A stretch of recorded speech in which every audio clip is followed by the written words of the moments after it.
obvious influence of Slipknot, Korn, and the last album is very diverse, I would say. I got even like Van Halen in the sound, or yeah, Guns N' Roses sometimes. So, what really got you into music? Well, Van Halen got me into music. That's a coincidence. My dad would show me Van Halen DVDs when I was younger, and we would listen to all their songs. And that was when I was like, oh, dude, this is so good. So I started playing the guitar, Van Halen songs, and then after a while I was like, getting sick and tired of playing the guitar. I wanted to make a move to screaming, and also it started out with Van Halen, then went to punk rock music, then heavier things, Linkin Park, their first records, and just slowly got worse in the first scream bands, and then heavy metal. So it's funny that you actually mentioned Van Halen.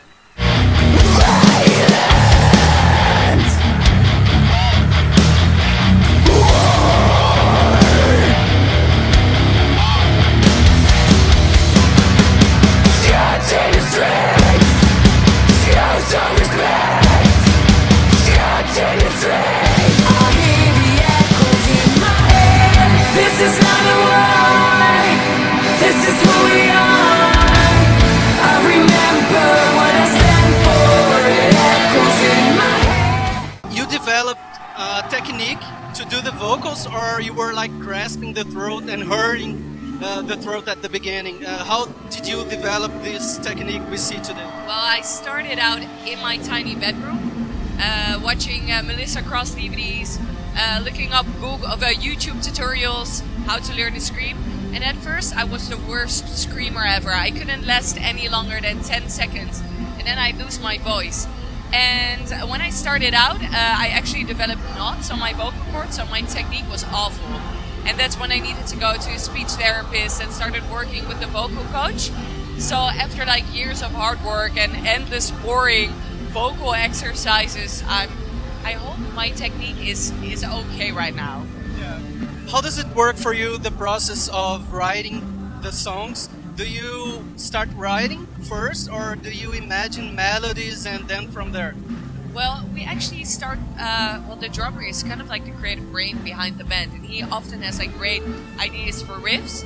So he lays it down with the guitarist, and when we kind of like the instrumental carcass, we sit together and we think of vocal lines. So this is like the carcass, what great line or hook can we put on it?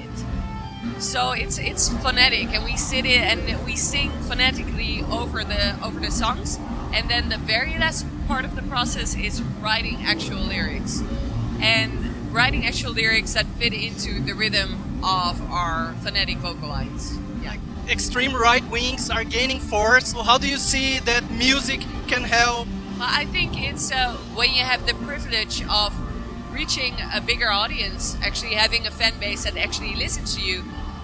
When you have that privilege, I think it's important to voice your opinion, to make people aware of what is happening right now. So we feel that there are so many things happening in the world, but all at the same time, we have the ability to like close our eyes, just to only look at things we want to see. And that's when we close our eyes to the bigger problems in the world, to people taking over the world in the wrong way, such as Trump getting elected, the wars in Syria happening right now, and we feel that it's important to make people aware, like, get like out of your stupid cell phone and just look into those problems. Yeah.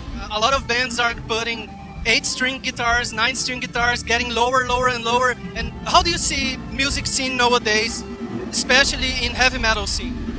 Well, I think it's a problem we also experience. Our previous record was metalcore, and back then we were really into that hype and really focused on writing in song structure. So, we need to have a poppy chorus and then a heavy breakdown.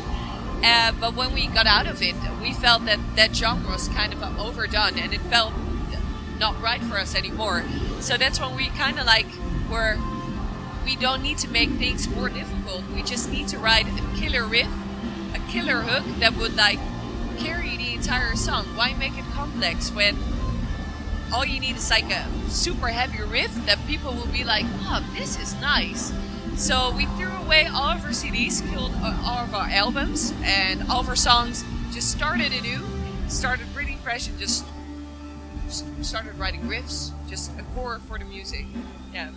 Sometimes this scene has a lot of sexist guys. Have you ever experienced something that made you like, ugh?